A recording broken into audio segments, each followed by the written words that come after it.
Bonjour et bienvenue sur Égide, je suis Quentin et aujourd'hui j'ai le plaisir d'être accompagné de Victor et une nouveauté, nous avons Sylvain avec nous. Comment allez-vous messieurs? Ça va Ça va bien. super. Alors, Ravi Victor, d'être là. vous le connaissez, c'est un habitué de la chaîne, Sylvain c'est un nouveau, donc Sylvain est un vétéran de la scène AOS tout court, notamment du bassin lyonnais, qui a fait un très très bon résultat sur le championnat en individuel à la Coupe du Monde à Amsterdam. Peux-tu nous Cette parler légende. rapidement de toi et de ta légende? Moi, je suis un vieux joueur d'AOS au sens propre comme au sens figuré. Effectivement, je joue à AOS depuis un petit moment maintenant. Même au Wargame, je suis un feu joueur de Warhammer 40 000. Effectivement, là, dernièrement, j'ai fait les Worlds dans le dernier tournoi en V3, et j'ai fini 14e du tournoi, donc j'étais assez content. En 4-1. Contre un Anglais tenace. Ouais. Mais les collègues de l'équipe de France m'ont bien vengé. Et je suis photographe officiel de l'équipe de France, enfin l'un des deux photographes officiels de l'équipe de France, puisque les photos qui ont été mises sur les réseaux sociaux, c'était moi qui les prenais en grande partie. Voilà. Un très beau travail. Merci. Alors, aujourd'hui, nous allons nous focus sur l'index Nighthaunt. Nous sommes nombreux autour de cette table. Pour pas que la vidéo dure 6 heures, nous allons nous exercer un nouvel type de vidéo. C'est quelque chose de plus vivant. On va partir du principe que toutes les personnes qui vont regarder cette vidéo ont lu l'index, d'accord? Donc, si vous ne l'avez pas lu, vous ne le découvrirez pas avec nous aujourd'hui. Donc, prenez le temps de le lire et revenez un peu plus tard. Maintenant que vous avez pris en compte ces informations-là, on va détailler rapidement les règles d'armée, en discuter, et ensuite discuter comment on joue Nighthaunt, comment on perd en Nighthaunt. À savoir que Nighthaunt, aujourd'hui, pour en avoir discuté, regardé quelques tournois, choses comme ça, c'est un BT qui semble très fort, ne serait-ce que par le fait que les blessures mortelles ont diminué de manière globale dans le jeu, ce qui était le point faible de NH en V3. Ça et 2-3 autres trucs d'ailleurs. C'est pas que ça. Ouais, tu peux enlever le mot semble. C'est un empilement de trucs qui sont forts, quoi. Exactement. Voilà. Vous êtes joueur Nighthaunt, vous étiez frustré de la V3, aujourd'hui c'est votre moment. Complètement. Voilà. Alors pour commencer, donc les battle traits, pour faire simple, vous êtes éthéré, à part Nagash, c'est bien précisé. Vous allez pouvoir, comme en V3, dépenser un point de commandement quand vous êtes ciblé par une attaque, donc c'est tir ou combat. Les deux fonctionnent pour gagner une ward à 5, donc ça va augmenter votre survivabilité. Sachant que de base, vous êtes éthéré à 4, 5 pour une unité, vous êtes quand même résilient normalement, car vous divisez par 2 les dommages que vous subissez. Donc ensuite, on les divise par un tiers, c'est encore mieux. Et vous allez, entre guillemets, avoir une nouvelle façon de recycler les vagues de terreur qu'on avait sur la V3. Sur la V3, c'était par rapport à votre distance de charge, vous appliquiez un malus qui était cumulatif sur votre adversaire. Aujourd'hui, ce n'est plus cumulatif. Cependant, vous n'avez plus besoin de faire de distance de charge. Il vous suffit d'avoir chargé avec un archétype d'unité. Donc si vous réussissez une charge avec une unité Nighthaunt, vous allez pouvoir mettre un -1 touche à une unité. Attention, ce malus, c'est une fois pendant votre phase de charge. Si jamais il faut que l'unité elle soit plus nombreuse que l'unité qui reçoit. En effet, bien vu. Ensuite, vous avez la cavalerie et les héros. Non, cavalerie et War Machine, vous allez pouvoir mettre un -1 sauvegarde à l'unité en question. Donc la cavalerie, c'est toutes les personnes montées sur un cheval, et War Machine, c'est le Black Coach, d'accord? Et Olrak. Oui, Batelier et War Machine. Avec son War Machine, ouais. Voilà, c'est intéressant. Et la dernière, c'est du coup Pétrifier qui vous dit que si c'est un héros qui réussit sa charge, vous allez pouvoir mettre frappe en dernier à l'unité. Donc on comprend très facilement que vous allez moduler vos malus qui sont limités mais très impactants, car là vous n'avez plus besoin de faire un jet de charge particulier, il vous suffit de charger. Sachant que Nighthaunt étant une armée principalement basée sur le corps à corps, charger c'est ce que vous voulez faire. Et vous avez une dernière règle qui s'appelle la Wave of Terror, qui vous dit que vous allez pouvoir charger avec une unité Nighthaunt, même si cette dernière est engagée. Cependant, si votre jet de charge est inférieur à 3, égal ou inférieur à 3, donc si vous faites un double 1 ou un et 2, vous êtes considéré comme ayant raté votre charge, d'accord? Donc là, vous dites, mais c'est bizarre, comment on fait? Si vous êtes engagé en phase de combat, ou quand vous êtes engagé tout simplement, après votre phase de mouvement, vous pourrez quand même charger. Donc c'est pratique, vous n'avez pas besoin de faire retrait de charge, vous pouvez charger directement au travers des unités ennemies. À savoir qu'il écrit once per turn army. Cependant, les règles qui sont One Spartan Army et qui désignent directement une unité fait que vous allez pouvoir le faire avec plusieurs unités. Voilà. Comment trouvez-vous ces règles d'armée ? La Wave of Terror, c'est peut-être la règle la plus forte parce que, alors, la façon dont c'est écrit, en gros, c'est une fois par tour pour toute votre armée, mais c'est une règle générique, en gros, c'est ça qu'il faut préciser. C'est que il est marqué, en gros, une fois par tour, toutes les unités Nighthaunt peuvent charger si elles sont engagées. C'est ça. Donc, en fait, toute votre armée on va avoir beaucoup de mobilité parce que dans les sous-factions, il y a une sous-faction qui peut vous donner course et charge et retreat et charge. Donc potentiellement, votre armée, elle peut avoir retreat et charge, course et charge en phase de combat. En fait, vous êtes inarrêtable. T'as oublié de dire que toutes les unités volaient aussi. Et toutes les unités volent. Donc vraiment, c'est un truc qu'on va dire souvent, hein, c'est pété. En fait. Ouais, vous êtes... en fait, c'est vraiment très thématique fantôme. Personne ne peut vous choper, quoi, en fait. Non. C'est assez agréable. Donc ça, c'est une règle extrêmement forte. Après, c'est... historiquement, Nighthaunt, ça a toujours eu des règles d'armée extrêmement fortes et structurantes. Ça dépendait forcément de la méta en fonction de l'éthéré, par exemple. Si vous avez plus de saturation, c'est toujours moins fort. Mais là, actuellement, on peut dire que globalement, tout le monde tank moins dans le jeu, parce qu'il n'y a plus de bouclier mystique, ce genre de choses. Et il y a plus ou moins toujours autant de rend. Donc en fait, là, Nighthaunt a eu une espèce de buff de tankiness. Même s'ils ont perdu le -1 dégâts qu'apportait le Krulgast, leur save, elle, n'a pas bougé par rapport à tout le monde, alors que tout le monde, en gros, a une save qui s'est dépréciée. Donc en fait, ils sont devenus plus tanky. Donc première règle très forte, charge en phase de... alors que vous êtes engagé, deuxième règle très forte. Et après, vous avez donc les vagues de terreur qui sont... Vous pouvez moins stacker, faire un truc absolument aberrant comme un -4 de save si jamais vous arrivez à faire tous vos charges avec des jets très hauts, mais au moins vous pouvez de façon très stable savoir quel malus vous allez appliquer, et en plus de ça, c'est des malus que vous allez appliquer après que vous ayez fait charger toute votre armée. Donc en fait, vous n'êtes pas bloqué comme avant où là j'aurais bien aimé lui mettre un -1 save, mais je sais pas si je vais réussir à lui mettre fight last, donc je dois lui mettre fight last. Ouais, l'effet garanti, ça change complètement la donne en fait. C'est-à-dire qu'aujourd'hui, il n'y a pas d'aléatoire sur l'effet que vous allez faire. Vous allez appliquer l'effet que vous voulez à l'endroit où vous voulez. Et on verra qu'il y a des moyens de, en plus, pouvoir appliquer des effets de manière vraiment sécure plusieurs fois et de vraiment d'être hyper chirurgical sur l'endroit où vous voulez taper. En plus, on note quand même qu'ils ont gardé la Ward A5 en réaction. C'est quand même hyper utile, qui rend encore plus l'armée tanky, parce que CVTRA 4 Ward A5, il y a beaucoup d'unités qui vont se casser les dents dessus, quoi.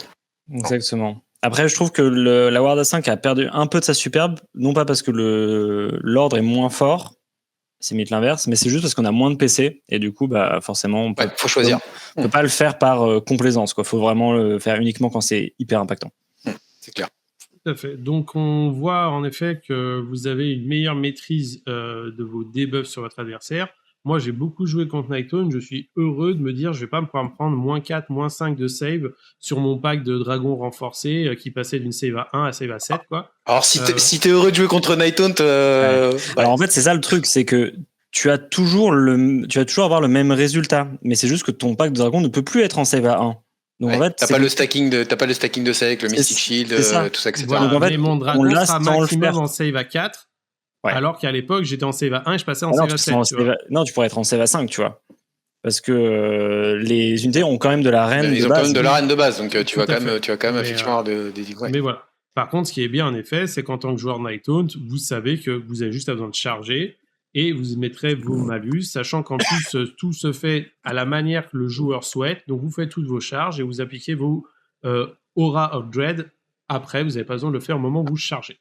Mais par contre, ce qui est très très fort, c'est que la Wave of Terror, on passe vite dessus, mais le fait d'être capacité de charger en étant déjà engagé, c'est extrêmement puissant comme outil, puisque du coup, ça permet à une unité de pas être bloqué, d'avoir aucune unité Nighthaunt qui reste bloquée, engluée au cac, qui peut s'en sortir quoi qu'il arrive, quasiment, et d'être surtout hyper imprévisible sur la manière dont on peut se déplacer, et il y a des tricks de jeu de partout grâce à ça. Et vous empêchez en plus les redeploys. Et vous empêchez les redeploys, choses comme ça, etc. C'est engagé avec une unité, quoi. C'est très très fort. Voilà. Non, ce sont des règles très très fortes qui rendent, je pense, le BT aujourd'hui un peu au-dessus de la méta. Ça se base là-dessus. Tout part de là, en fait. Exactement. Ça part par là. Ouais. Ensuite, nous allons voir donc les battle formations. Donc, ce sont vos sous-factions. Vous en avez 4 comme tout le monde. Elles sont à géométrie variable, même s'il y en a certaines qui sont plus fortes que d'autres.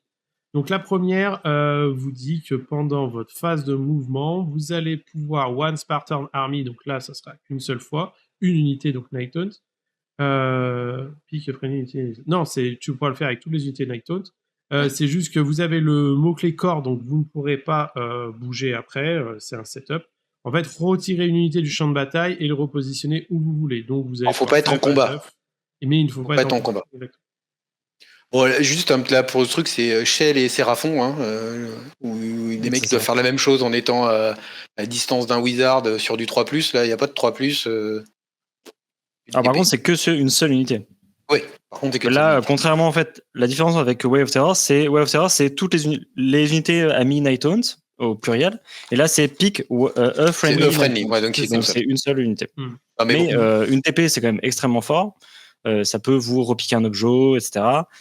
C'est juste que... Alors, vous allez avoir d'autres itérations de TP dans l'armée, sur les War Scrolls.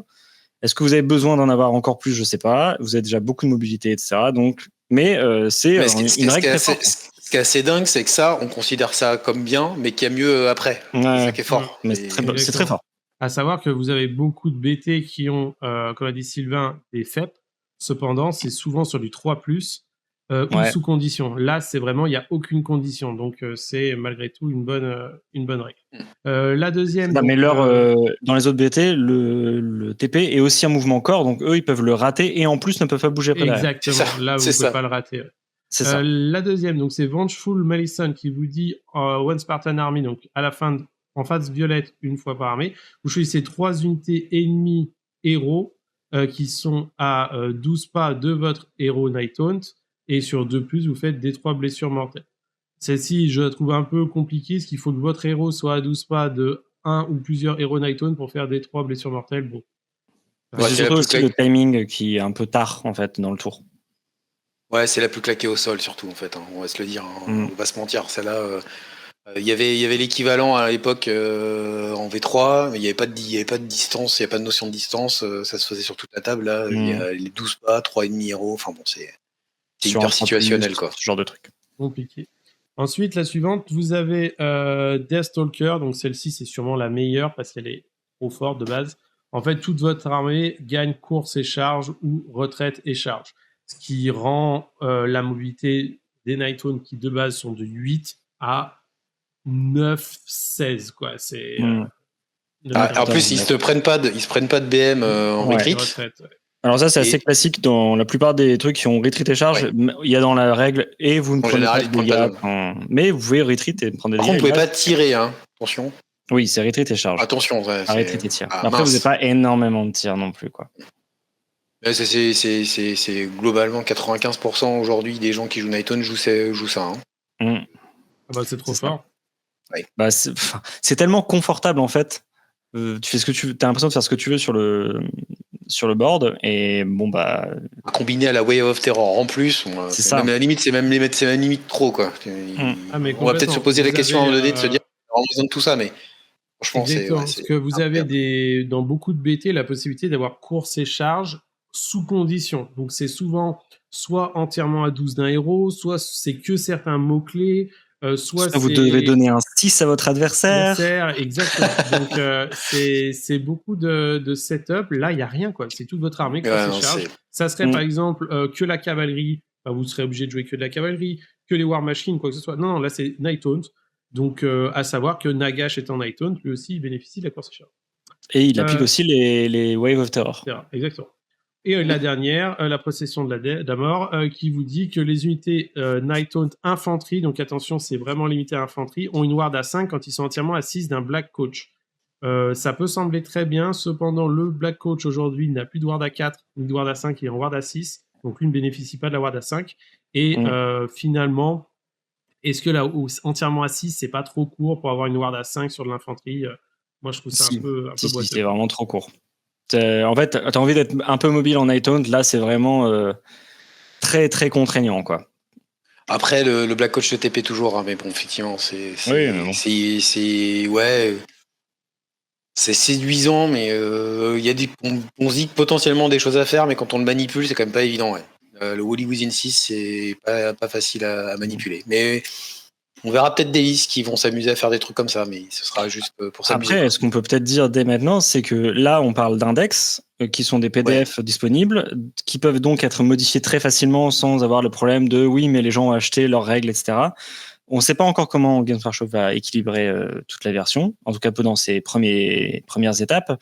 Si ça se trouve, il va y avoir des changements de règles. Moi, je pense qu'il va y en avoir, et j'espère qu'ils vont jeter un œil aussi du côté de l'équilibrage interne des BT, enfin des index, pour éventuellement apporter des modifications sur des trucs qui ne sont pas joués, par exemple. Ah bah, je pense qu'il y aura une repasse de toute façon des index, ils vont laisser un peu là décompter le truc. Ouais, c'est ça, c'est normal, c'est le tout début, c'est normal qu'il y ait des choses qui soient un petit peu aberrantes. Complètement. Allez, maintenant on va pouvoir regarder donc vos traits héroïques et artefacts. Donc ça, ce sont des optimisations que vous pouvez donner à vos héros non nommés. Par chance, en iTaunt, on n'a pas trop de héros nommés. Donc on n'est pas trop bloqué à ce niveau-là. Quand même. Non, mais il y a des BT où vraiment tu n'as pas trop le choix. Oui, tu vois. tout le monde n'est pas Stormcast, je suis d'accord. Ah oui, ouais. Tout le monde n'a pas le bottin des Yvelines comme index. Voilà, c'est ça. Donc, le premier trait héroïque vous dit qu'une fois par bataille, pour un PC, vous allez pouvoir ramener à la vie une unité Nighthaunt qui a commencé avec 3 modèles ou plus. Attention, c'est important, c'est 3 modèles ou plus, parce que vous avez des unités qui ont que 2 modèles, donc vous ne pouvez pas les ramener à la vie. Et donc, vous allez ramener à la vie entièrement à 12 du héros, plus de 9 de l'ennemi, une unité de remplacement pour un CP. à la moitié. Voilà. C'est une seule fois par bataille, c'est comme les Stormcast. Ça, donc en gros, c'est surtout pour dire, vous ramenez pas les héros à la vie, vous ramenez pas votre Black Coach à la vie aussi. Ouais. Exactement. Et les Dreadblade Arrow aussi. Et Dreadblade Arrow aussi. Voilà. Donc c'est sympa, ça vous fait de la récursion, ça vous coûte un PC, c'est pas... Ah mais c'est très bien, hein. Franchement. C'est sympa, non, c'est très bien. C'est très très bien. C'est très bien. Parce que des unités de plus de 3 en iTaunt, tu vas en jouer. Hein. Oui, tu joues beaucoup d'infanterie, tu joues même les cavaleries, c'est par 5. Et en fait, le truc, c'est que si tu sais pas trop quoi jouer, ça, c'est toujours bien. Voilà. Donc, Exactement. Oui, ça, je pense que beaucoup de gens vont me prendre, hein, quand même. Ouais, c'est ça. Exactement. Très efficace. Ensuite, le suivant, c'est un passif qui vous dit que le porteur de ce trait héroïque, si vous le tirez dessus, vous l'attaquez, sur un jet de touche de 1, 2, 3, l'attaque est considérée comme ratée. Donc vous pouvez le toucher que sur du 4. Bon, globalement, la destruction s'en fout un peu de ça. Hein. Globalement, tout le monde s'en fout un petit peu. Hein. C'est ça qui est un peu dommage. S'ils avaient poussé un peu jusqu'à 4, ça aurait pu être intéressant, mais là... En fait, on n'est pas idonnette, donc on s'en fout. Mais c'est ça. Globalement, ouais, c'est pas terrible, quoi. Puis t'as pas des héros de corps à corps. Les héros non nommés, bon, il y en a un qui est pas mal de corps à corps. C'est ça, mais c'est pas non plus un monstre, et donc du coup, c'est pas très intéressant. Non.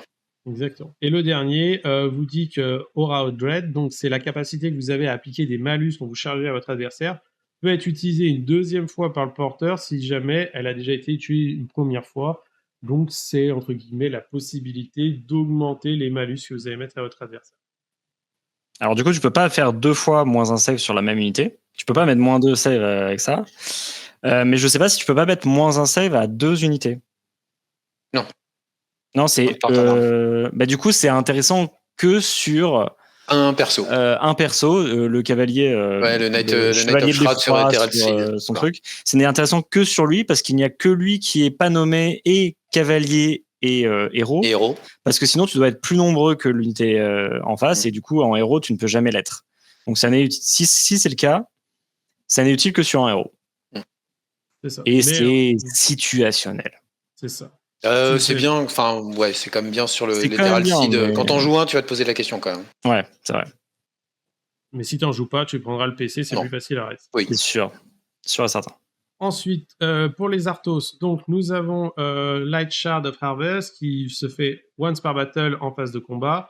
Vous allez choisir une unité. Si cette unité est en combat, vous allez ajouter 1 aux attaques des unités de Nighthaunt, entièrement à 12 du porteur. C'est très très fort, il n'y a rien de comme tu es obligé de charger avec tes héros pour mettre ton strike last, globalement, ce truc-là, c'est très fort, quoi. Parce qu'avant, tu pouvais le faire, t'étais pas obligé d'être en combat, là maintenant, t'es obligé d'être en combat, et globalement, ça va être très très très fort. Oui, c'est... Et c'est Ouais. Holy Within 12 de l'unité qui est en combat, donc tu peux faire Ouais. des trucs un peu bizarres. C'est ça, et bah tu vas jouer beaucoup de packs d'infanterie, je pense, en termes de Oui. unités qui vont DPS, donc du coup tu vas rajouter 20 attaques par pack, c'est absolument énorme. Ouais, c'est très très fort. Ensuite, la suivante, donc c'est une réaction à quand votre adversaire déclare une fight ability, une habilité de combat pour l'unité quand vous êtes engagé avec elle. Donc avant qu'elle vous frappe, vous allez lancer un D3 et sur 2+, s'afficher autant de blessures mortelles.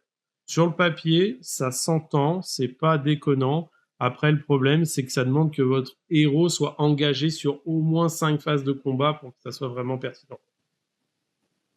Ouais, et puis ça s'entend par exemple sur un profil de héros un peu comme Glutos, tu sais, où vraiment ça va être le truc qui t'englue au corps à corps pendant des tours et des tours. Les héros Night Out ne peuvent pas tanker autant, quoi. Donc, Non, ça tank pas autant que Glutos quand même pas. Non. Mais c'est intéressant, tu vois. Tu me dis, bah, je vais loquer 3 unités. Allez, 3 unités. C'est pas si mal, 3 hein. C'est pas unités, si mal, hein. et au fil du temps, ça va faire des dégâts, mais il faut que tu survives, quoi. C'est pas si mal que ça. Ça fait quand même quelques dégâts, quoi, potentiellement. C'est une source de dégâts de BM. C'est pas la spécialité des Night Out, les BM.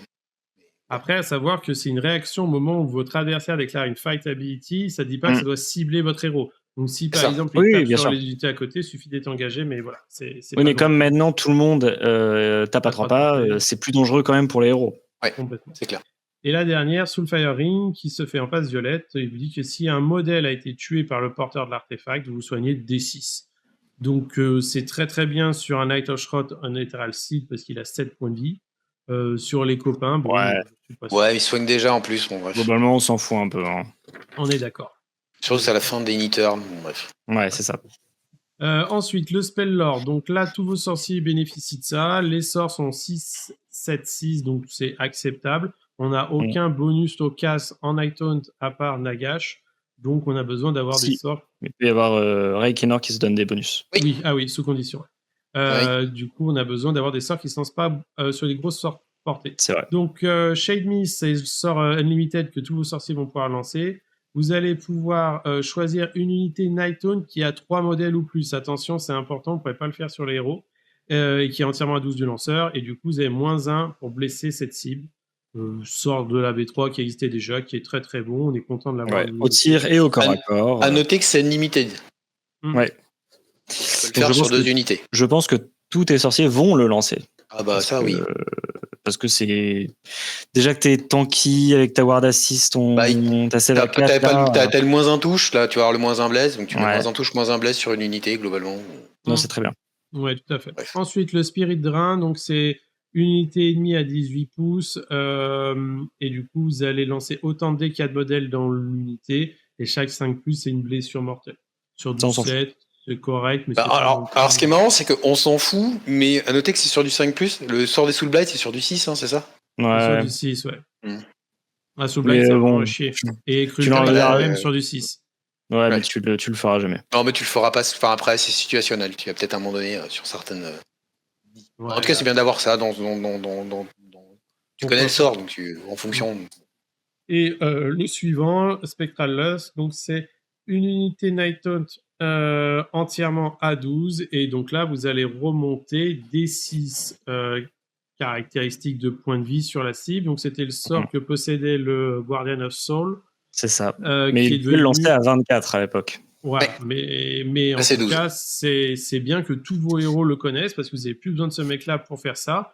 Et remonter des 6 mecs en Night Hunt, sachant que tout est mono PV, quasiment.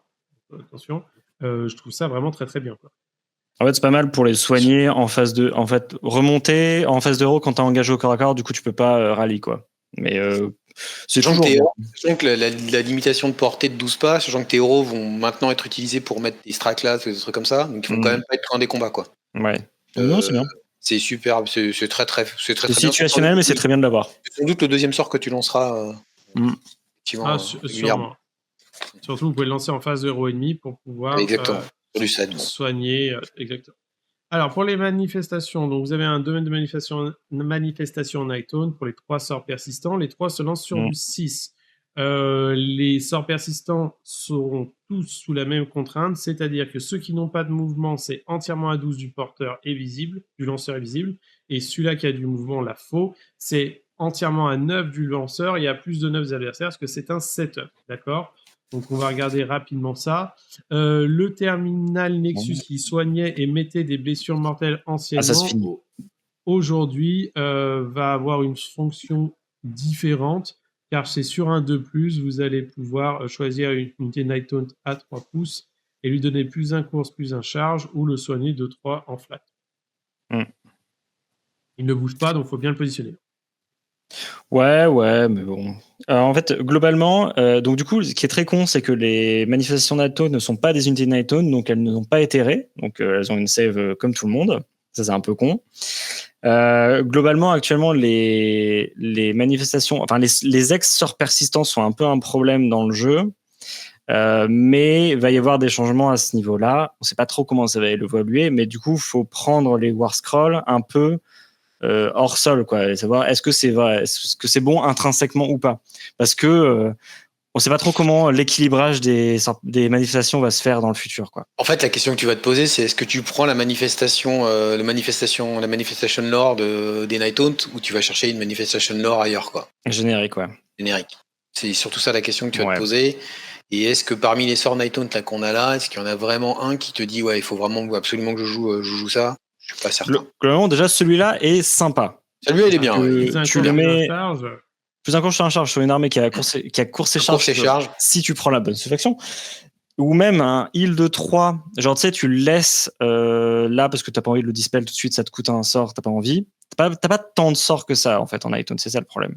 Donc, tu peux pas trop le banish. Bah, tu peux quand même garder. Alors, c'est heal, donc je sais pas si ça va permettre de. Si, je pense que ça permet de ressusciter maintenant. Ah non, c'est heal ou réanimer modèle. Donc heal, tu vas pas soigner. C'est pas, si tu refais pas venir des modèles là. Non, voilà. Tu soignes. Mais c'est bien pour ces choses-là, tu vois. Par contre, c'est un sort que tu peux caster et positionner pour faire chier ton adversaire. Ouais, c'est pas une grosse base. Il y a pas une grosse base, mais tu peux bloquer des charges, des conneries comme ça, etc. Bon, avec les décors qu'on a aujourd'hui sur les tables, il y a des blagues à faire.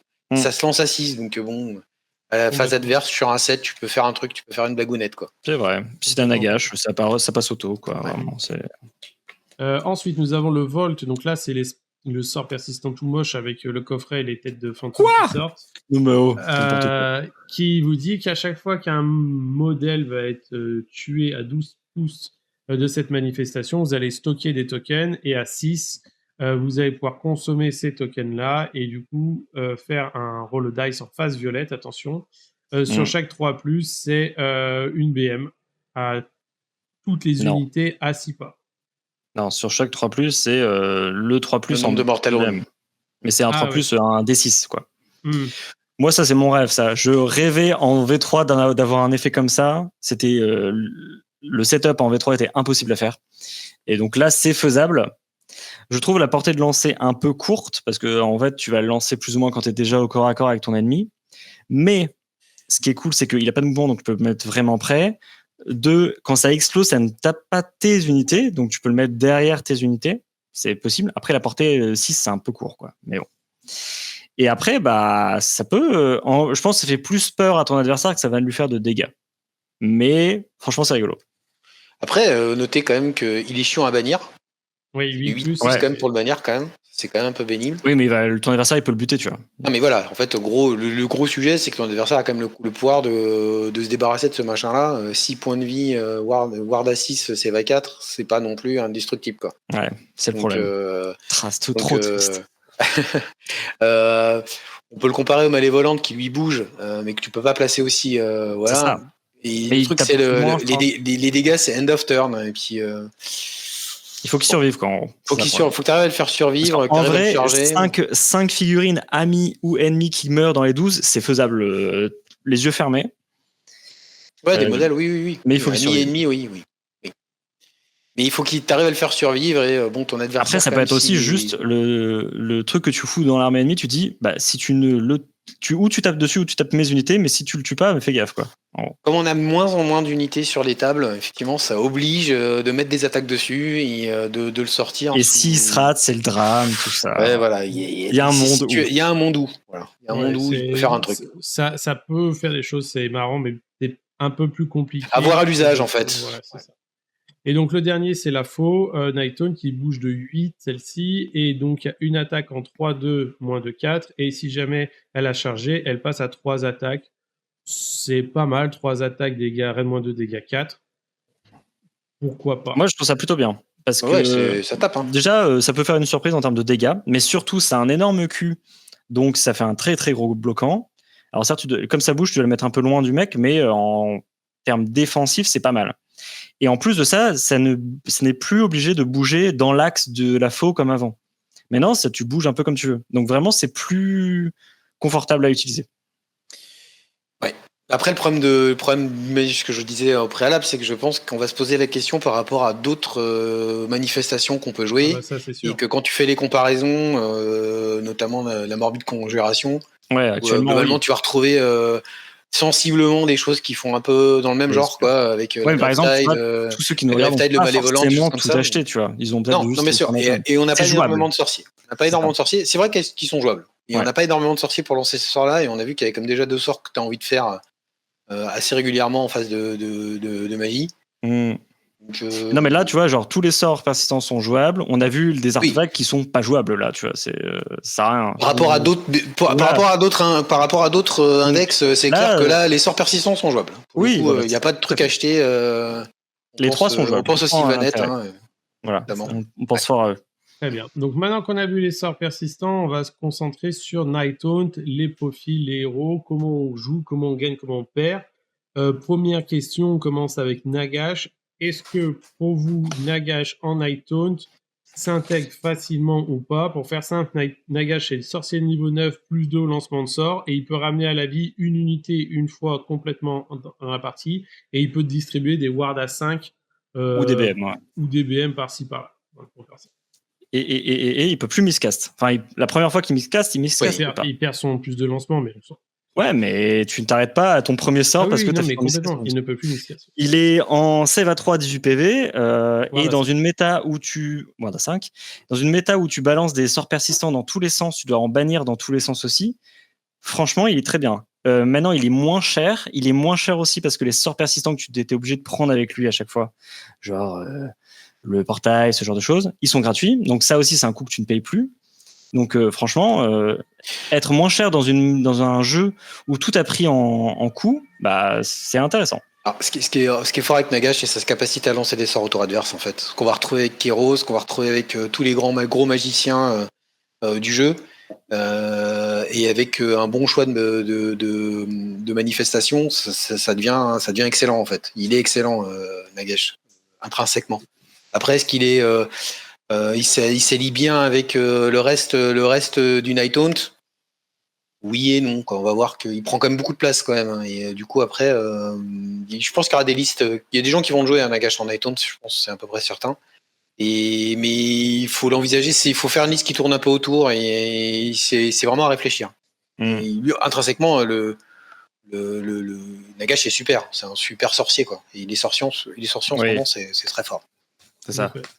Moi, après, ce que je me pose comme question, c'est qu'en Nighthaunt, on va dire que l'unité que tu as envie de ramener à la vie, c'est potentiellement des Big Guests renforcés ou des Haridan renforcés.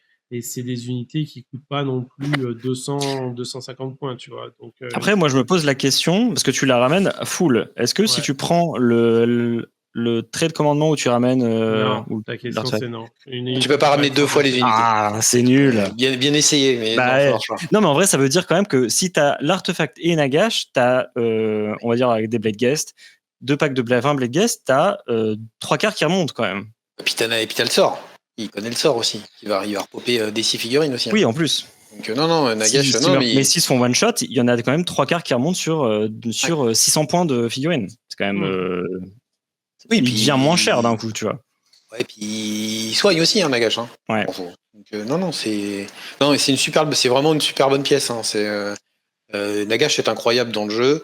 Maintenant, il vaut son nombre de points.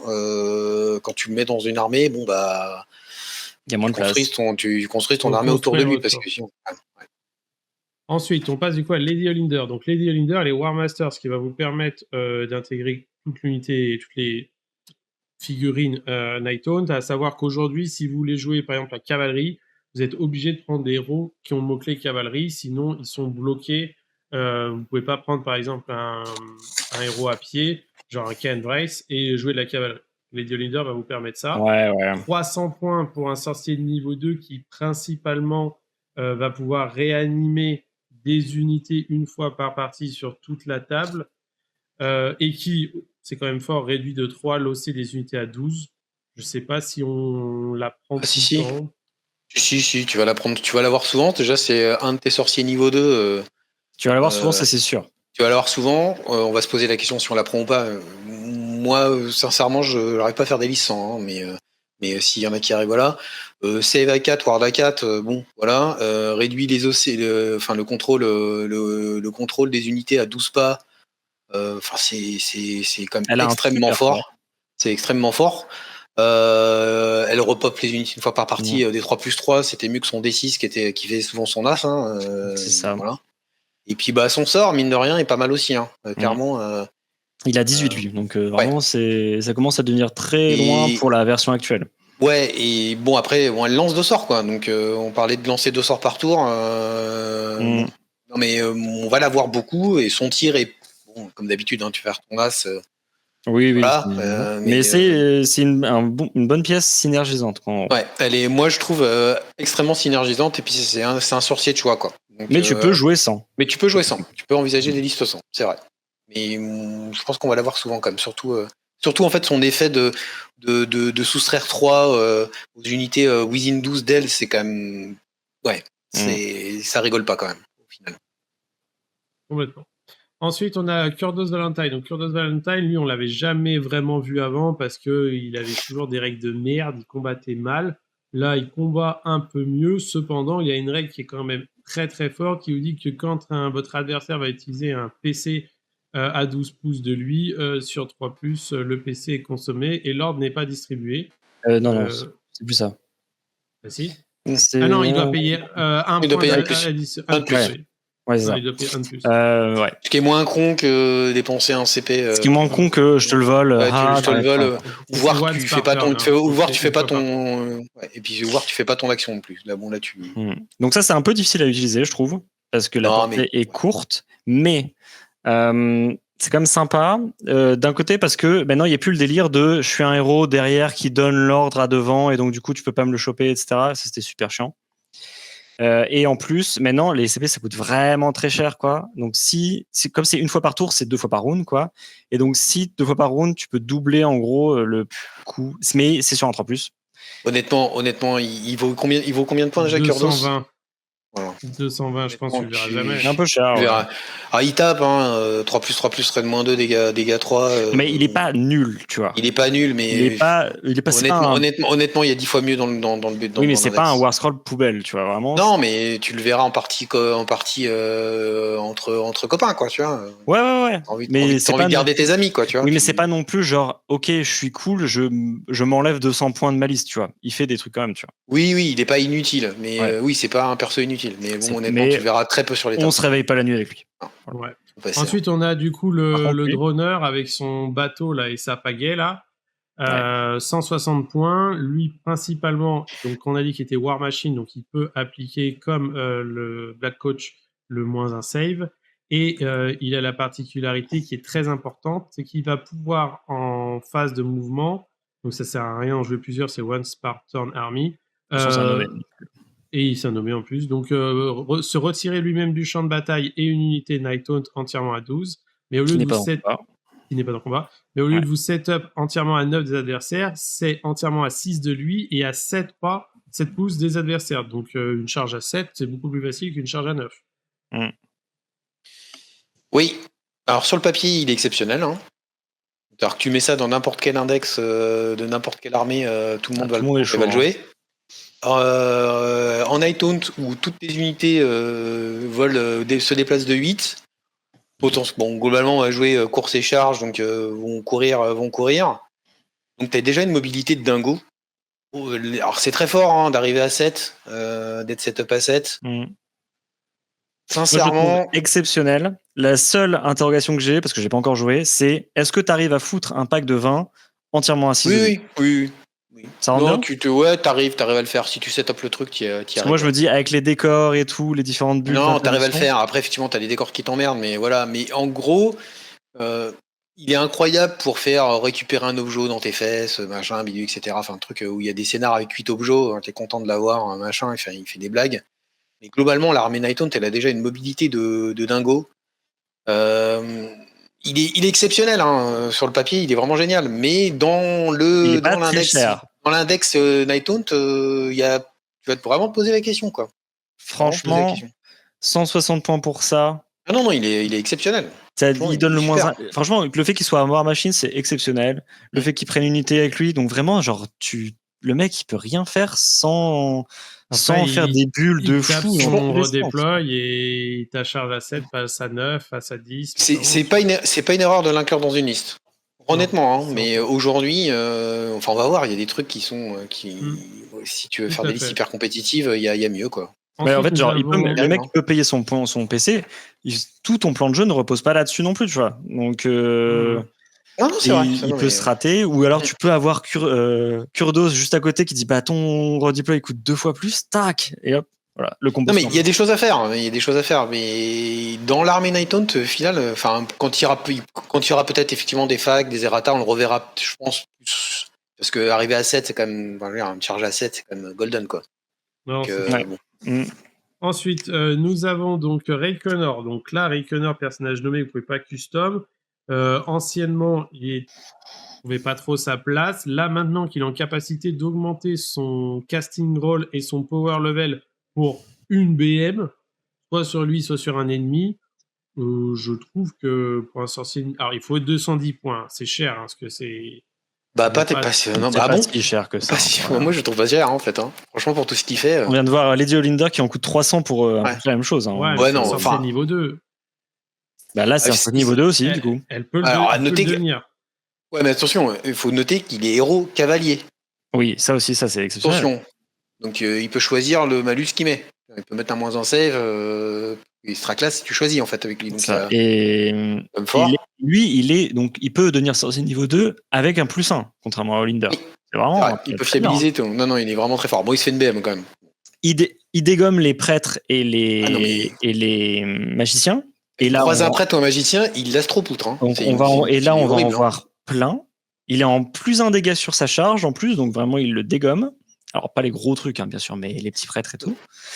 On va en avoir plein qui vont être généraux, ce genre de choses, donc ça va être vachement bien pour faire des tactiques, parce que genre ton petit général magicien, lui il le fait très bien. Il a perdu un tout petit peu en mobilité, mais à part ça, il est exceptionnel. Mais le gars il est en 2+2+. Raid -3, s'il a envie vraiment, tu vois, de se faire plaisir, il met un raid -3, il met moins un save à son magicien ou au prêtre qui cible, et il est dégâts flat 3. Ouais. Un 2+2+5 attaque en 2+2+, raid -3, dégâts flat 3. Auto-wound. Ah oui, on n'en a pas parlé ça d'ailleurs. On a gardé auto-wound sur le 6. Donc en fait, ils ont tous un +1 bless sur les War Scrolls. Donc non, il est exceptionnel lui. Hein. Lui, il est très très fort. Maintenant, il vaut 210 points. Donc il faut arriver à le caser. C'est un bon body qui a un bon socle en gélule. C'est un des meilleurs mages que tu peux avoir de l'index quand même. Ouais, en dehors Et donc là, on vient de voir 4 persos nommés. Ils sont tous. Alors Nagash est un peu une catégorie à part, mais les 3 persos nommés sont tous très bons. Tu te dis, est-ce que je vais avoir un perso où je peux foutre des artefacts, quoi? C'est ça la difficulté, c'est de trouver le perso à qui tu vas faire porter tes traits héroïques et tes artos. Ensuite, on a le Scriptor Mortis, donc là c'est 140 points. Lui, lui il était sur l'étagère, on va le laisser sur l'étagère. Voilà, principalement, un magnifique, vous allez à 18 pouces désigner un adversaire sur un 3+, pour le maudire, et en face violette sur un 4+, vous lui ferez des blessures mortelles. Ça commence à 3+, 4+, machin. Sauf si t'es bon, si t'es bon au crap, t'es bon au casino, tu peux jouer ce perso, mais sinon, oublie, quoi. Ensuite, on a la tombe Banshee, donc elle a la particularité de pouvoir ignorer l'OC sur les Banshees, donc les petites entièrement à 12 d'ailes, inutile as fuck, et elle va pouvoir, une fois par tour, pendant la phase de tour, si jamais elle a fait des dégâts avec son Piercing Scream, sur un 2+, votre adversaire ne pourra pas utiliser d'ordre, sachant que votre attaque, c'est des 3 attaques en 4-3. Bon, et sur un 2+ ensuite, donc c'est... L'effet est fort, mais tu le feras jamais. On peut passer, je pense. Exactement. Partie- Ensuite, en on a partie le folklore, Knight of ouais. Shroud à pied. Donc là, ça peut potentiellement être nos premiers héros envisageables pour des artefacts. Lui, il a la capacité, comme plein de héros, de je frappe et je prends une unité Nighthaunt à 3 pouces de lui qui va pouvoir Infanterie. frapper, infanterie, et elle a plus un hit. Donc c'est pas mal, le plus un hit, ça se prend. T'as beaucoup d'infanterie et encore une fois, les PC, ça vaut cher, quoi. Donc, Non, c'est pas mal, ça mais se c'est 140 réfléchit. points, quoi. 140 points, c'est 140 points pour ça. En fait, le problème, c'est que tu le compares à sa version montée. En montée, fait, ouais. il soutient pas la comparaison, en fait. Surtout ça.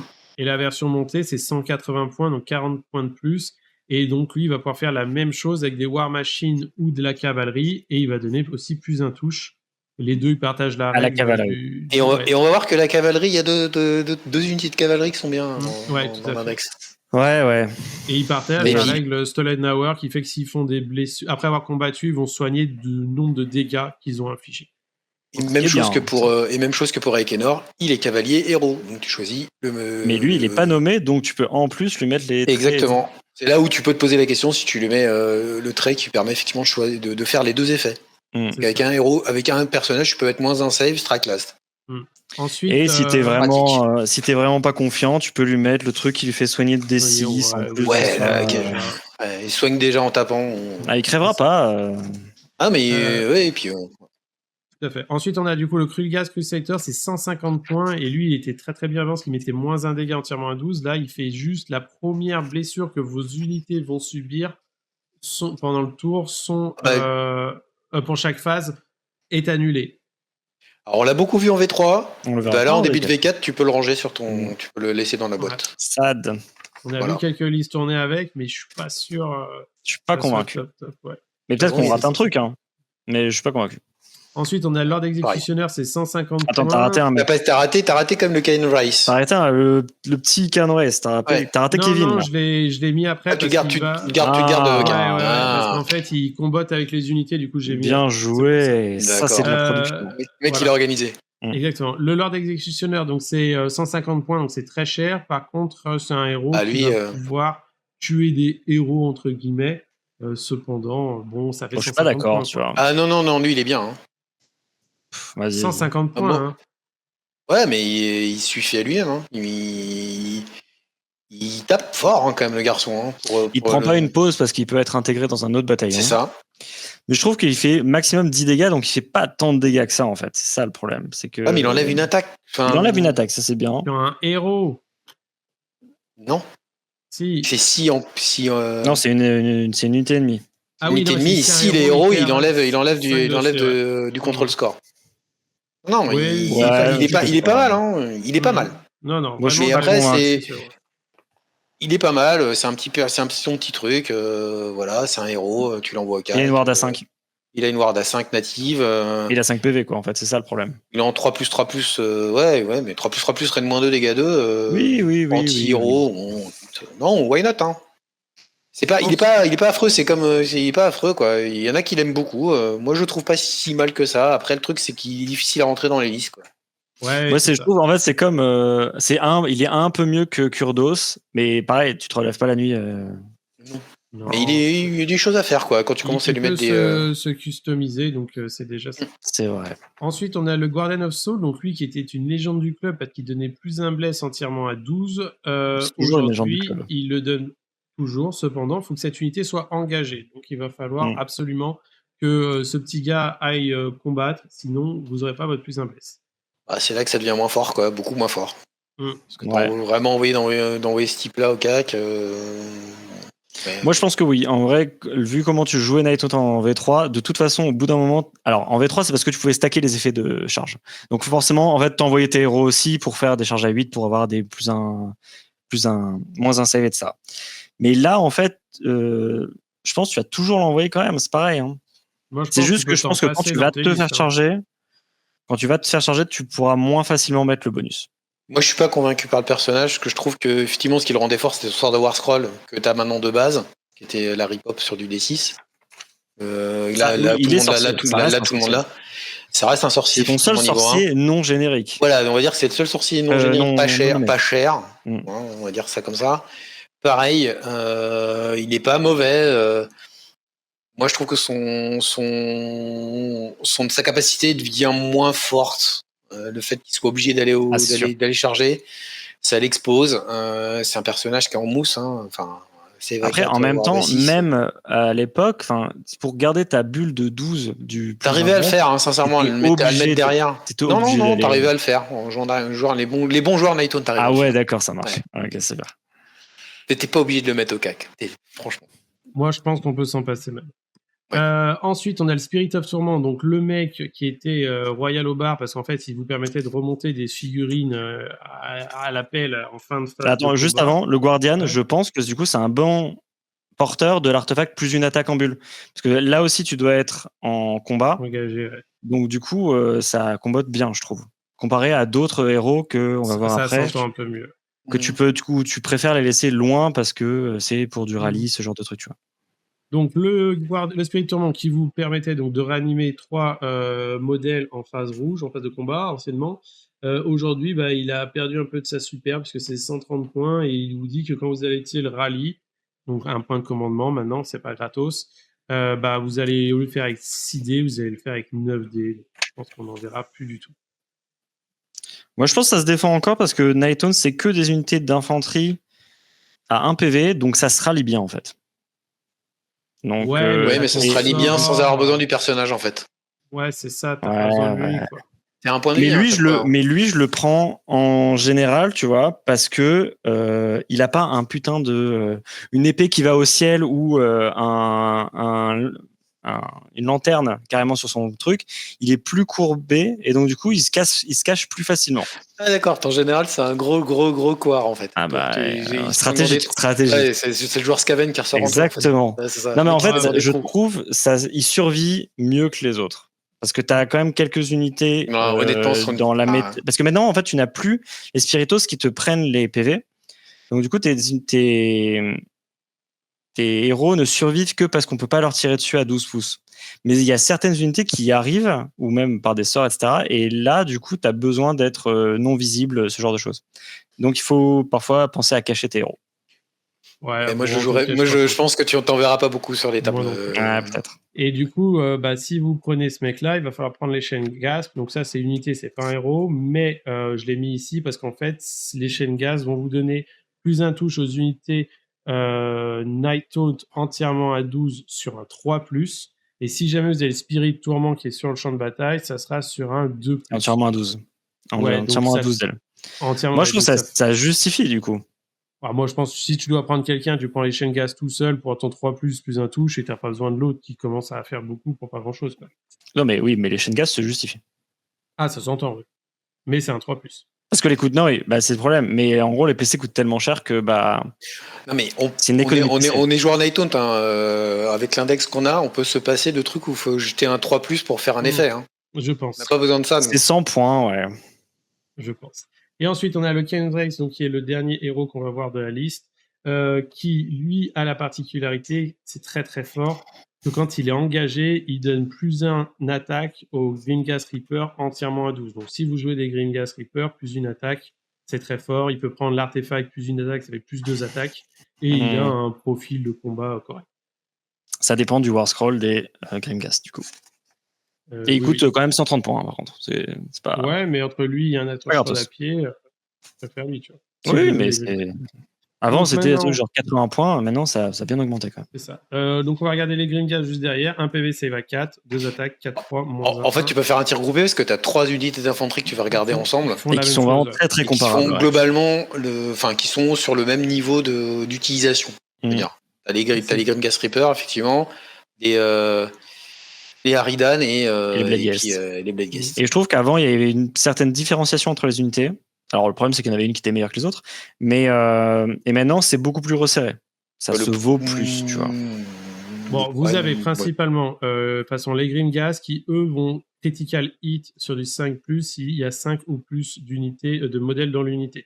Donc, vos auto-wound, vous les faites pas sur du 6, mais sur du 5. Et vous êtes en -1, moins de 1 sur l'infanterie. Donc, c'est une bonne unité pour étaper de l'infanterie, parce que souvent, l'infanterie est 5 ou plus. Les racles chaînes, on s'en branle.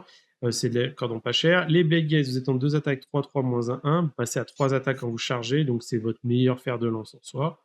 Et vous allez changer souvent, en plus. Voilà. Donc, Et est-ce que vous pouvez même charger quand vous êtes engagé, et ainsi de suite. Et les Harridan, qui, elles, ont 3 attaques, donc plus attaques de base. Par contre, elles sont en 4-4, mais elles se payent le luxe d'avoir plus un touche, plus un bless quand une unité a été blessée ou a subi une perte à côté de vous. Et en plus, quand vous chargez, vous mettez -1 à la blesse. Donc les Harridan sont vraiment... En fait, le truc, c'est que quand tu regardes, en fait, ils ont tout un setup. Si tu mets le setup en place, globalement, ça fait à peu près le même nombre de dégâts. À la grosse. Les Harridan ont perdu une attaque quand même, mais elles ont gagné un Rend. Ouais, mais en fait, c'est pour ça qu'elles sont beaucoup plus comparables. Mais globalement, en fait, quand tu fais les stats, t'arrives à peu près au même résultat. Les Harridan, c'est 3 attaques en 3+3+, si t'as réussi à blesser, machin, etc. -1, raid -1, dégâts 1. Les Bloodghast, si t'as chargé, c'est 3+3+, raid -1, dégâts 1. Et les Grimghast, globalement, si t'as le Cairn qui a réussi à passer ton machin, etc., enfin, faut le Cairn en plus, t'arrives à peu près à la même chose, en fait. Globalement, tu arrives à des unités qui font globalement 3 attaques en 3+3+, raid -1, dégâts 1. Dans le meilleur des setups à chaque fois pour chacune d'entre elles. Maintenant, ce que tu regardes, c'est comment tu arrives à mettre le setup en place. Et là, tu te rends compte que pour les Bloodghast, il faut charger. Voilà, c'est le setup. Ça me paraît pas très compliqué sur une unité sur une armée qui est à course et charge et qui bouge de vite. Les Harridan, elles ont le setup, c'est qu'il faut blesser avant qu'elles tapent. Donc il y a quand même un setup où il faut que tu aies un tir, tu aies des dégâts en charge, tu as un héros, quelqu'un qui tape avant. Et du coup, elles ont quand même un bénéfice supplémentaire, c'est qu'elles mettent -1 wound. Le setup est plus compliqué à mettre en place, mais il y a un bénéfice supplémentaire qu'elle -1 wound. Et tu as les Grimghast qui tapent. Pareil que en gros, les dégâts sont sensiblement identiques, sauf sur de l'infanterie où c'est un peu meilleur. Mais globalement, faut quand même que tu aies le Cairn qui survive et normalement il fait strike là sur l'unité que tu tapes et il donne effectivement le plus une attaque à tes Grimghast et du coup tu as le plus 1 pour toucher. Du coup, le setup il est plus compliqué, il coûte plus cher en Grimghast au final parce qu'il faut quand même le personnage et les Grimghast. Les Bloodghast, faut charger, donc tu te rends bien compte que c'est quand même très très con à mettre en place. Et les Harridan, c'est un peu plus complexe de faire des dégâts avant, mais tu as le bénéfice du -1 wound en plus sur l'unité que tu as chargée. Et aussi, en fait, la différence, c'est que les Harridan sont meilleurs quand tu te fais charger. Sont moins mauvaises quand tu te fais charger. Oui. Parce que une blessure qui traîne à droite à gauche sur un héros ou sur une figurine multi-PV, etc., ça arrive. Et du coup, ça te déclenche quand même le plus une attaque. Et plus un touche, plus un bless. Et moi, je trouve aussi que, en fait, va y avoir beaucoup. Maintenant, les unités ne tankent plus en stackant les saves, elles tankent en stackant les debuffs. Et du coup, avoir un plus un touche, plus un bless que tu peux rajouter au plus un touche de All-in Attack ou plus un bless du Guardian, je trouve ça aussi intéressant. Parce que du coup, ça te permet d'avoir une réserve en positif, alors qu'avant, on avait des réserves en négatif, quoi. Moi, sincèrement, je pense que en fait, si tu veux faire des gros packs, joue des Bloodghast. Tu veux faire des packs de 20, enfin des packs de 10 renforcés, donc des packs de 20, joue des Bloodghast. La range 2-3 aujourd'hui avec la nouvelle version, déjà on les jouait beaucoup quand il y avait les Galétian vétérans et les Galétian machin là. Quand on leur donnait range 2, on en a revu qui sont venus. La range 2-3, globalement, ton unité de 20 elle va taper en charge. C'est dur de les mettre dans le vent, t'arrives à les bouger, à les taper. Donc je pense que tu veux faire un pack de 20. Quand tu commences à avoir le pack de 20 Harridan, déjà au-delà du fait que les figurines sont extrêmement chiantes à bouger. C'est vrai. Bon, ça c'est un peu mal. Les Bloodghast sont pas très loin derrière, mais je peux te dire que les Harridan c'est quand même bien chiant, surtout celle avec les 4 bras là. Donc déjà ça se réfléchit. Mais tu peux te poser la question de savoir ce que t'as pas un intérêt à les jouer par 10, un peu comme ce que tu disais, c'est-à-dire juste pour aller mettre tes -1 bless à des unités un peu plus satellite, etc. Le pack de 20 s'envisage aussi, clairement, parce qu'au final, t'as ça fait exactement les mêmes dégâts que des Bloodghast si t'as blessé, l'unité que tu charges, et t'as de -1 wound qui les fait mieux tanker en réponse, quoi. Donc, et tu peux te permettre de pas taper le premier parce que t'as -8, -1 wound de base avec des Harridan qu'on chargé. C'est ça. Et donc les Harridan, tu peux les envisager. Le -1 bless aussi dessus.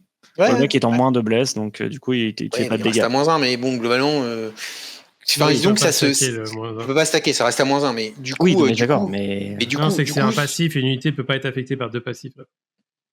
Mais du coup, les Harridan, moi, je les envisage, c'est une bonne unité Ok. de. C'est un peu plus défensif, quoi. Donc, Après, ce ça qu'on peut dire s'envisager aussi, par c'est 10, que quoi. maintenant, les sous-factions ne t'induisent plus un build particulier. Genre, tu n'as plus mais dire je la pense que tu sous-faction fais de un mix, Bloodghast ouais. et la sous-faction. Et donc, Tu vas tu faire peux des mix, avoir un ouais. mix. Ouais, bien sûr. Tu vas avoir des mix de Bloodghast et de Harridan. Bon, les décérébrés vont te mettre que des Bloodghast. Pardon pour tous ceux qui font ça. Moi, le premier, d'ailleurs. Mais les Harridan s'envisagent. Mais Les si tu Harridan, veux jouer c'est Nighthaunt et que tu as des Grimghast, tu peux les jouer, c'est jouable. Oui, tu peux les jouer, c'est pas. Non, pareil, c'est pas. Faut avoir le petit perso avec, quand même, pour que ça se justifie vraiment. C'est ça. Et c'est un tout petit socle, vraiment. Donc, ah oui, c'est un par socle de contre, 25. Ouais. lui le petit perso, il rentre partout. Il faut jouer le perso avec, quoi. Donc la taxe, il y a une taxe, quoi. Tu vois, donc, il faut que le perso est chargé, qu'il soit mais on va avoir 12 dans la hordes, bulle, etc. Donc, effectivement, t'as pas mal d'infanterie, effectivement, en ce moment. Les ogres aiment bien. Ça et tout le monde, en fait, les Wish, ce genre de trucs. Plein de trucs. Alors, pour continuer, ensuite, nous avons le Carbon Throne Guard. Donc là, c'est l'unité d'archer qui est arrivée sur la V3. On n'a jamais vu. Aujourd'hui, la particularité qui est là, c'est qu'elle tire à 16 de portée, ce qui fait partie des bonnes portées dans le jeu. Je sais pas pourquoi ils sont pas 18, mais c'est pas grave. Ils ont un champion, donc ils ont plus d'une attaque. Si vous faites que les packs de 5, ça vous fait 11 attaques. Et là, surtout, ils tirent sans ligne de vue. Ils peuvent tirer à travers les décors et sans ligne de vue. Donc, ça peut se réfléchir, notamment pour activer les Harridan, car ça ne vaut que 100 points. C'est ça. Et ils ne peuvent pas se faire debuff au tir. Non. Ils ignorent les modificateurs négatifs. Donc, il peut tirer. Les mecs qui sont cachés en cover, ils s'en foutent. Ils sont pas le moins. C'est ça. Écoute, moi, il y avait en V3, il y avait un mec qui arrivait à faire des résultats à l'international avec ça. J'ai jamais compris comment il faisait. Il en jouait en V3. C'est le meilleur joueur de Nighthaunt du monde. Ouais, voilà, il joue aussi dans une méta américaine, donc on sait pas trop ce que ça donne. Mais oui, voilà. là, dans cette méta-là, comme ça, c'est un joueur de la team USA aussi, donc c'est pas n'importe qui non plus. Et là, du coup, là, honnêtement, très sincèrement, oui, c'est une bonne unité de tir. C'est pas une mauvaise unité. Qui vaut pas très cher. Mais en fait, voilà. Ah, moi, je pense après, si tu veux un peu de diversité dans ton armée, c'est possible. T'es pas obligé d'avoir 60 ou 80 Bloodghast non plus. Mais si tu les as, t'es pas obligé. Non. Après, si tu joues pas en ultra compétitif, t'es pas obligé. Non, même en compétitif, c'est pas parce que tu as plus de Bloodghast que ça va forcément être plus fort. Tu peux juste mieux utiliser tes Bloodghast. Mais ça, c'est un raisonnement théorique. Disons que là, tu vois moins la valeur ajoutée de cette unité-là, comme ça, quand tu la regardes, quoi. C'est ça. Ensuite, on a les Glaive. Et aussi, pour les archers, tu ne peux plus mettre des unités en FEP maintenant. Donc, tu peux plus les faire FEP et tirer, du coup, là, exactement où tu veux. Sous-faction. Mais oui. Ouais, il faut les faire TP, ouais. Voilà, c'est ça. Donc ensuite, on a les Glaive Stalker. Donc ça, c'est l'unité qui joue par 4. On peut passer. J'ai envie de te dire, montre-le ce War Scroll en premier, parce que je pense qu'il y a peu de joueurs qui ont déjà vu la figurine sur table, en fait. Ouais, en fait, le défaut de l'unité, c'est que ça joue par 4. Ça jouerait par 10, ça serait une bonne unité, mais par 4. Donc on va passer tout de suite, ça n'a pas beaucoup d'intérêt. Ça coûte une blinde pour 4 modèles. 80 points, ouais. C'est un PV en plus. Donc, c'est... Ensuite, on a les Banshees. Donc là, les Banshees, elles ont la particularité d'avoir 2 points de vie en save à 4. Ça joue par 4, mais ça vous fait quand même 8 points de vie. Et elles ont la capacité qu'elles avaient en V3. Quand une unité Nighthaunt entièrement à 12 est affectée par un sort, elles vont pouvoir tenter un Unbind, comme si elles étaient Wizard 1. Et si jamais elles y arrivent, vous ferez des 3 blessures mortelles au lanceur. Ouais, et je sais pas si du coup elles peuvent le faire plusieurs fois dans le tour. Si, c'est un passif, donc c'est une réaction. Ouais, c'est un passif. Autant je sais pas si tu peux faire plusieurs réactions dans le même tour. Ouais, si. Ok, ouais, bah. Je sais pas si ça se présente souvent, parce que là, il faut que tu sois pique, comme d'hab. Mais du coup, les sorts persistance n'est plus pris en compte, ce qui est dommage, parce que vraiment, ouais, en fait, c'était le moment. C'était le moment, effectivement. Mais bon, en fait, t'as +1 pour le Unbind, et si tu y arrives, des 3 blessures mortelles. C'est l'une des seules unités dans le jeu qui a un +1 au Unbind. On est d'accord. Dans l'index, ouais, c'est rare. Mais. C'est sûrement. Après, ça tape, hein, 2 attaques, 3+, moins 2 dégâts des 3. En fait, est-ce que tu as vraiment la place pour toutes ces unités satellites qui ont des effets sympas, mais du coup, il faut choisir entre les trucs de mecs qui te donnent plus un touche, etc. Il faut choisir. Quoi. Et du coup, rentre en comparaison directement les Spiritos, c'est 130 points. Donc avant, on était à 120, donc c'est 10 points de plus. Par contre, là, vous avez 3 points de vie par tête. Et vous avez la magnifique règle que les 2 unités partageront une ward à 4 quand votre unité est à 3 pouces d'unité infanterie héros. Donc ça ne marchera pas sur les mecs montés, mais les mecs à pied, même nommés, ward à 4. Ouais, dans les builds où tu joues Swarm Nine Taunt, tu vas avoir des mecs à pied et du coup tu vas voir les jouer. Après, eux, ils ont pas ward à 4. Hein. Et bah non. Ah non, d'habitude, ils partagent, mais lui, il partage pas. Ouais, non, ils partagent rien du tout, là. Eux, ils ont pas ward à 4. C'est ça le problème. Ça partage rien, là. C'est une moins bonne ward qu'avant. Je pense que tu vas moins voir des héros infanterie parce que tu vas forcément voir Raikkonen ou alors tu veux forcément des cavaliers en fait. Alors on les verra peut-être plus. On les verra quand on aura effectivement des modifications d'index, je pense. Oui. Ils changeront, ils casseront un peu les builds là, un peu dégénérés qui sortent de l'index Night Taunt. Là aujourd'hui, effectivement, comme t'as pas beaucoup de héros à pied qui se justifient, bon. Surtout que tes héros à pied ont 5 PV, donc ok, une ward à 4 c'est bien, mais ça se rate quand même. Ouais. C'est save à 4 éthéré ou ward à 4, ça commence à être tanky. Mais je sais pas, c'est moins tanky qu'avant. Après, ça fait plein d'attaques aussi. Oui, ça tire pas mal 6 attaques, même si en 4-4 sans reine. C'est mieux que non? Ensuite, les Peer Gaze, donc ça c'est l'unité Night Taunt que vous pouvez pas renforcer, qui joue par 8, qui vaut 130 points et qui a la particularité de choisir quand elle conteste un objectif, les unités à 6 pas sur un 2+, vous pouvez... Elle se rajoute 1, 2 ou 3. Moi je dis c'est rigolo. Voilà. C'est marrant. Voilà. C'est pas exceptionnel, mais en tout cas, ce qu'il faut noter, c'est que vous avez quand même un peu de tir avec cette unité, 2 attaques, 4-4, -1 et gain. Poutine combat. C'est rigolo. Voilà. Après, et je pense qu'il y aura des blagues à faire avec, mais ouais, complètement. Après, on va pouvoir passer à la cavalerie. Donc, on va commencer avec le Black Coach. Ça vaut 130. 130, hein. Le Black Coach, donc 260 points. Il a perdu sa ward à 4, sa ward à 5. C'est qu'une ward à 6. Donc, 12 PV, CV à 4, ward à 6, c'est assez fragile. Par contre, il a la possibilité de FEP à votre phase de mouvement comme avant. Il fait des 3 blessures mortelles à la charge, on s'en fout. Et surtout, si jamais il tue une unité, il peut réanimer un héros non nommé. Ouais. En fait, ils lui ont fait une règle fluff, en fait. Oui. Du coup. Ça, c'est cool, mais bon. Mais voilà. Mais ils l'ont enlevé sa ward. C'est dommage. Il faut qu'il tue une unité, ce qui n'est pas sûr. Et en fait, c'est... Est-ce que tu vas vraiment perdre tes héros? Très sincèrement, la figue elle est somptueuse. C'est sans doute une des... Enfin, à mon mais ça, j'entends ça depuis la V2. Tout le monde dit, mais c'est ça, mais en fait, la figue, elle est dingue. Oui. Bon, il y a des gens qui peignent comme ici. La figue est dingue. Et le truc, c'est que c'est effectivement à chaque fois, il a toujours sa TP. Il a des trucs, hein, plus TP hors de combat. Si tu l'envisageras, si tu veux essayer la légence là qui permet de donner la ward à 5 autour de lui, éventuellement quoi. Si elle est un peu améliorée, je pense que oui. Si c'est tout seul là comme ça, non, c'est un peu compliqué quoi. Cher.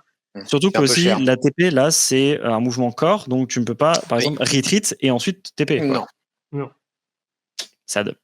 Ensuite, on avait Dreadblade Arrow. Donc ça, c'était anciennement des héros. Maintenant, c'est des unités. Ce qu'il faut savoir, c'est que ça coûte 160 points et ça se joue par 2. Donc vous avez 2 modèles. Vous ne pouvez pas les réanimer. 3 PV, c'est 4. Mais qu'est-ce qui va les rendre légendaires? C'est qu'en fait, ils ont la capacité, dans n'importe quelle phase de mouvement, de pouvoir être retirés du champ de bataille et replacés à 9 de vos adversaires. Et ils rajoutent 3 au score de contrôle des Night Taunt qui sont Willy Within 12-2. Ouais, ce qui ça n'est pas le truc que c'est pas anodin hein, quand tu commences à regarder les occurrences de -3 d'un côté de +3 de l'autre, etc. C'est pas anodin hein, les bonus de contrôle des unités Night Taunt. Hein. C'est ça, et puis comme tu vas voir, à mon avis, tes petits héros qui sont aussi dans la mêlée, bah du coup eux ils vont compter pour 4 aussi. Ils vont aussi prendre le +3. Non vraiment c'est ils sont super forts, c'est super golden. Hein. Mais tu vas les prendre pour le TP. Oui.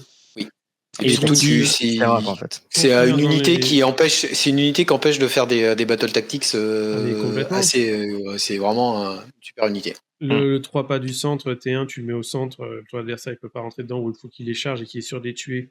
Et s'il les charge avec une unité de Clodo, il est pas sûr. Ils peuvent faire des écrans qui sont 2, repartir. Après, le problème, c'est que tu vas TP à la fin de la phase de mouvement ennemi. Oui, d'ailleurs. Donc le mec aura le temps de bouger avant. Il aura ça va serait pas déjà positionné normalement. bloquer Oui, non mais plus. bon, tu pourras contrecharger, tu vois, tu contrecharges, Non, moi je trouve C'est ça des bien. cavaliers. Cavalier en charge, moins un Cavalier, save, un rappel. c'est ça. Et donc pour finir, on finit avec les Ceux qui n'auraient pas écouté depuis X-Race, le début, on rappelle, s'il vous plaît. qui est la meilleure unité du BT. Pourquoi? Parce qu'en fait, vous êtes passé, comme toutes les cavaleries pauvres, à 3 points de vie, save à 4, qui bouge de 12. Donc c'est un beau body, mais surtout maintenant vous avez un OC de 2, ce qui fait que les 5 mecs, là vous comptez pour 10 sur un objectif qui est légendaire. 15 points de vie en save à 4 éthéré OC2 et qui se paye le luxe de faire des blessures mortelles à la charge. C'est anecdotique, mais surtout d'être en reine Alors, -1, dégâts 2 quand ils ont chargé. Désolé, c'est pas anecdotique du tout en fait. Parce qu'en fait, tu te rends compte que c'est une unité qui synergise avec beaucoup d'autres unités Avec les de Harridan. l'index.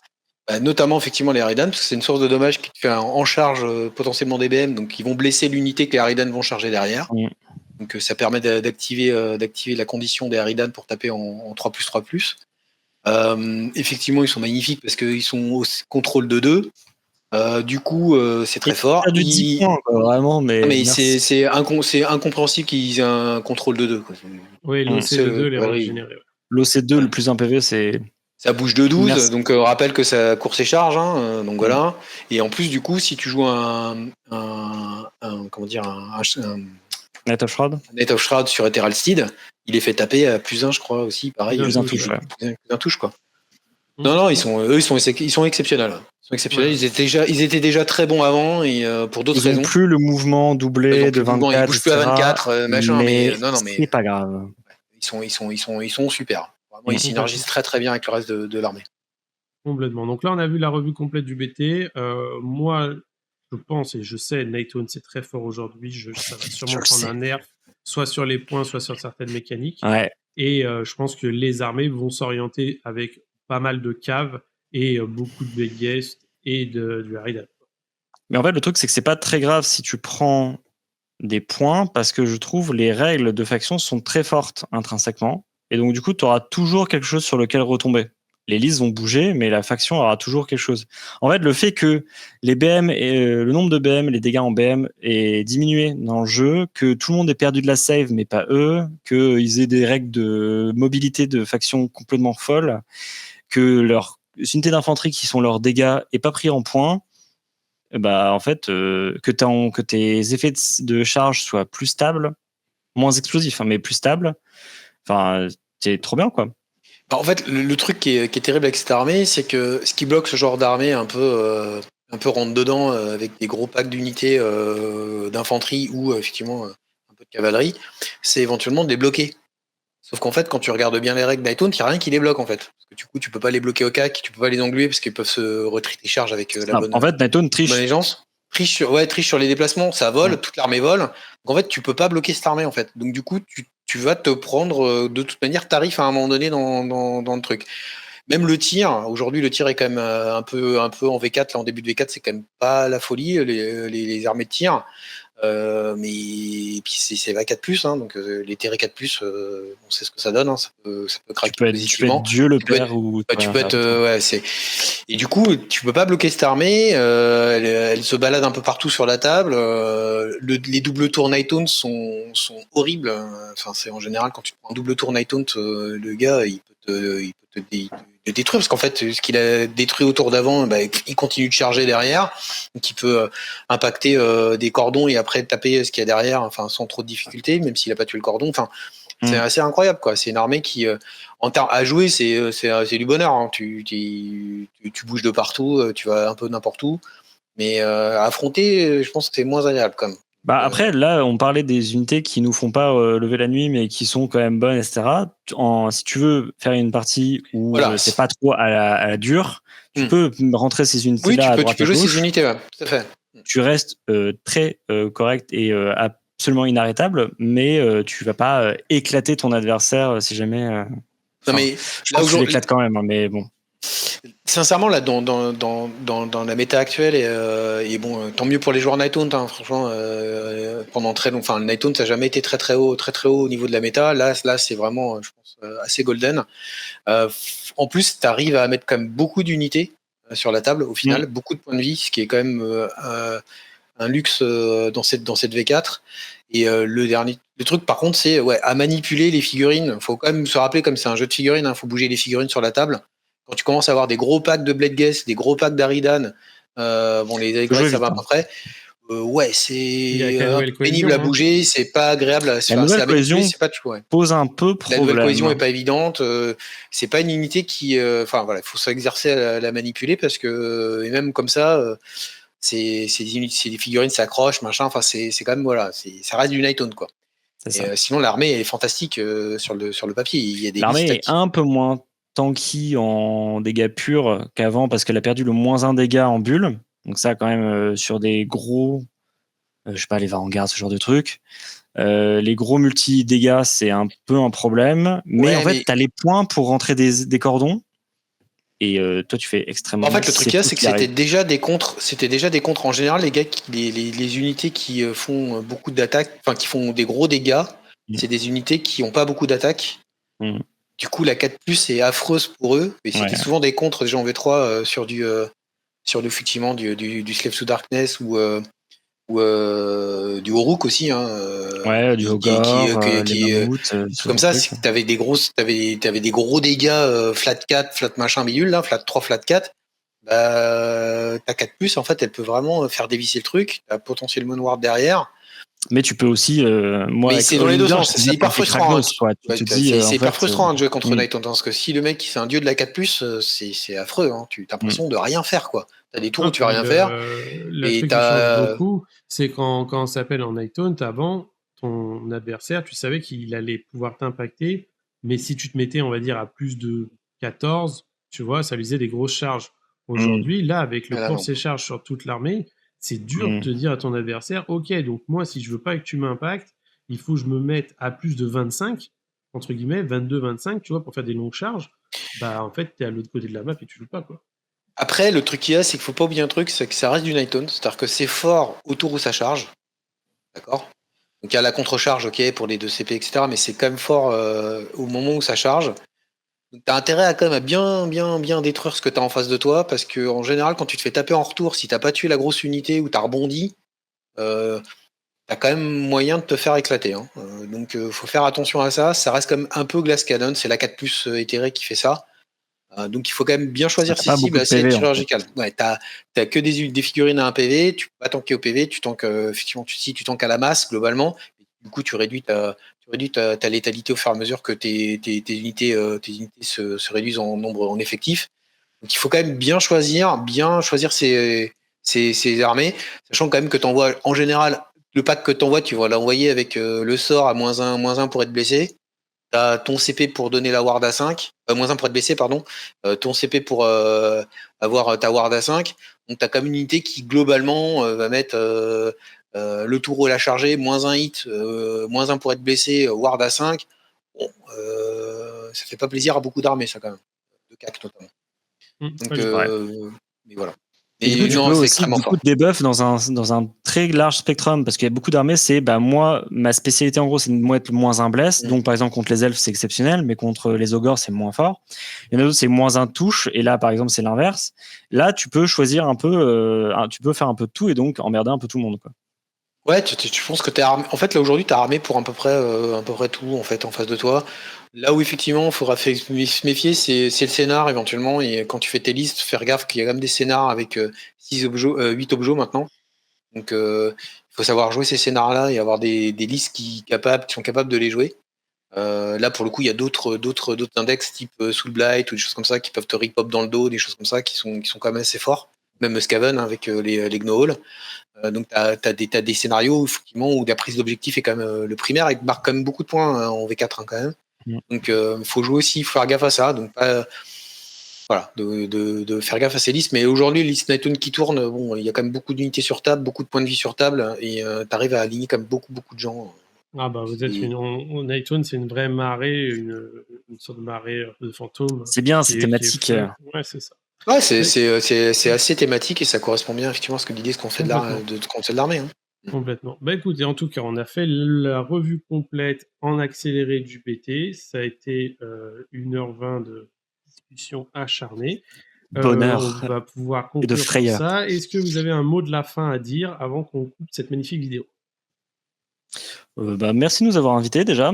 Ça fait plaisir de revenir un peu sur la chaîne. Et non, ça fait plaisir de voir. Alors là, l'état du jeu est un petit peu frustrant si tu pousses le jeu dans ses retranchements, parce qu'il y a encore quelques réglages à faire, mais je suis sûr que ce sera fait assez vite. Et non, pour l'instant, je trouve les BT bien écrits, et notamment celui-là qui, même s'il a un niveau de puissance un peu élevé par rapport aux autres, donc ce qui peut être un peu désagréable, au moins il a vraiment un game feel qui est, je trouve, approprié avec comment tu imagines jouer une armée de fantômes, quoi. Moi, merci de m'avoir invité, effectivement, c'est très sympa. Je rejoins effectivement Victor sur son avis concernant la puissance du BT. J'irais même jusqu'à dire que Nighthawk c'est trop fort, en dédicace à des collègues qui pourront peut-être regarder cette vidéo. Et non, globalement, effectivement, c'est un très chouette index. C'est super. Ils ont mis des mécaniques de jeu qui sont très chouettes aujourd'hui. Un petit peu trop fort pour le moment. On voit qu'il y a quelques corrections on peut sans doute apporter, qui pourront rendre le truc un peu plus équilibré et un peu plus agréable à affronter. Parce qu'à jouer, c'est quand même très agréable à jouer. En effet. Bah écoutez, merci à vous pour ces quelques informations de dernière minute. On va s'arrêter là sur la vidéo. Et puis, bah, je vais vous souhaiter en tout cas une bonne soirée à vous, une bonne soirée aux gens qui regardent cette vidéo aussi en soirée. Attention, la canicule, pensez à bien vous hydrater. Et Exactement. puis, bah, à une prochaine sur une vidéo. Ciao tout Et le monde. abonnez-vous. Abonnez-vous. Salut.